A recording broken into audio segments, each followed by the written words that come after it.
இனிமே கண்ணை மூடிட்டு கடலை எண்ணெய் வாங்கலாம். ஏன்னா மந்த்ரா கடலை எண்ணெய் இதயத்தின் தயாரிப்பு.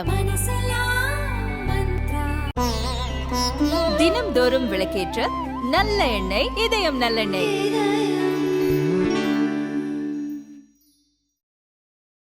தமிழ்நாடு அரசு போக்குவரத்து கழகத்தை சேர்ந்த ஓட்டுநர், நடத்துனர், அலுவலர்கள் அனைவரும் ஒருங்கிணைந்து தமிழ்நாடு முழுவதும் அனைத்து பேருந்துகளையும் இயக்கிக் கொண்டிருக்கிறார்கள். விடியற் காலையில் இருந்த குறித்த நேரத்தில் பேருந்துகள் கிளம்பி மக்களுக்கான சேவையை வழங்கி கொண்டிருக்கிறது. பல்வேறு தொழிற்சங்கங்கள் சில கோரிக்கையை வைத்து போராடி வருகிறார்கள். அவர்கள் முன்னிறுத்துகின்ற 6 கோரிக்கையில் ஏற்கனவே 2 கோரிக்கைகள் நிறைவேற்றப்பட்டுவிட்டது. புதிதாக பணிக்கு ஓட்டுநர், நடத்துனர் எடுக்கின்ற பணி துவங்கிவிட்டது. அரசு விரைவு போக்குவரத்து கழகத்தில் அதற்கான எழுத்துத் தேர்வு முடிந்து நேர்முகத் தேர்வு நடந்து கொண்டிருக்கிறது. அதேபோன்று பணிக்காலத்தில் இறந்து போனவர்களுடைய வாரிசுதாரருக்கு கருணை அடிப்படையில் வேலை வழங்க வேண்டும் என்ற அந்த கோரிக்கையும் நிறைவேற்றப்பட்டிருக்கிறது. தமிழ்நாட்டில் இருக்கின்ற 8 அரசு போக்குவரத்து கழகங்களில் கிட்டத்தட்ட 800க்கும் மேற்பட்டோருக்கு பணியாணை வழங்கி அவர்களும் பணியில் இருக்கிறார்கள் இப்போது. அதேபோன்று இன்னும் இருக்கின்ற 2 கோரிக்கைகளை நிறைவேற்றுவதற்கு தொழிற்சங்கங்களோடு நடத்திய பேச்சுவார்த்தையின் போது உறுதியளித்திருக்கின்றன.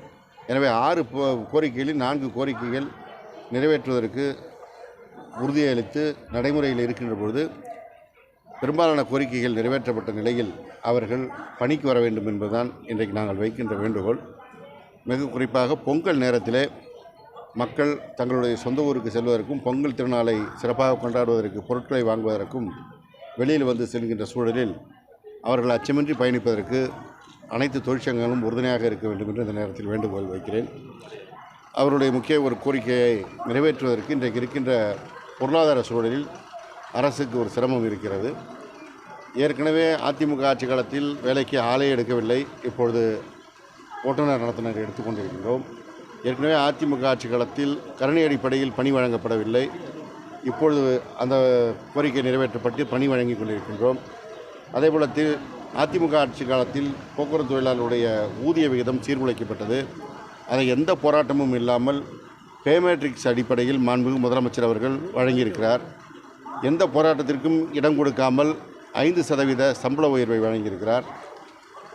முத்தமிழறிஞர் கலைஞர் அவர்கள் தீபாவளி போனஸாக 20% வழங்கியதை அதிமுக ஆட்சி காலத்தில் 8% குறைத்தார்கள். அதையும் யாரும் கோரிக்கை வைக்காமல், போராட்டத்திற்கு இடம் கொடுக்காமல் முதல்வர் அவர்களை இந்த ஆண்டு வழங்கி எல்லோரும் சிறப்பாக பெற்றிருக்கின்றார்கள்.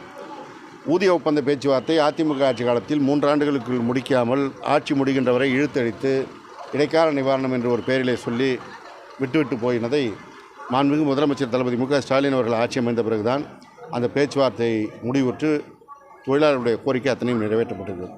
எனவே தொழிலாளர்களை பொறுத்தவரை அவர்களுக்கு அதிமுக ஆட்சியில் எல்லாம் நிறுத்தப்பட்டதை மாண்புமிகு முதலமைச்சர் அவர்கள் வந்த பிறகுதான், ஆட்சிக்கு வந்த பிறகுதான் அவர்தான் செய்து கொடுக்கிறார் என்பதை அறிவார்கள். அதன் அடிப்படையில் இன்றைக்கு முழு ஒத்துழைப்பை வழங்கி பேருந்துகளை இயக்கிக் கொண்டிருக்கின்றார்கள். எனவே பொங்கல் திருநாளை சிறப்பாக கொண்டாடுவதற்கு போராட்ட அறிவிப்பில் இருக்கின்ற தொழிற்சங்கங்கள் அதை கைவிட்டு வர வேண்டும் என்று இந்த நேரத்தில் கேட்டுக்கொள்கிறேன். 95% பேருந்துகள் இயங்குகிறது. குறிப்பாக அரசு விரைவு போக்குவரத்து கழகம் SCTC 100% இயங்குகிறது. காலையிலிருந்து இங்கிருந்து இயக்கப்பட வேண்டிய பேருந்துகள், அதேபோல் கோயம்பேட்டிலிருந்து இயக்கப்பட வேண்டிய பேருந்துகள் அத்தனை SCTC பேருந்துகளும் தொலைதூர பேருந்துகள் இயங்கிக் கொண்டிருக்கிறது. எனவே பொங்கலுக்கு முன்பதிவு செய்திருக்கின்றவர்கள் கிட்டத்தட்ட 25,000க்கும் மேற்பட்டவர்கள் இதுவரை முன்பதிவு செய்திருக்கிறார்கள். இன்னும் 2-3 நாட்கள் முன்பதிவு செய்ய இருக்கிறார்கள்.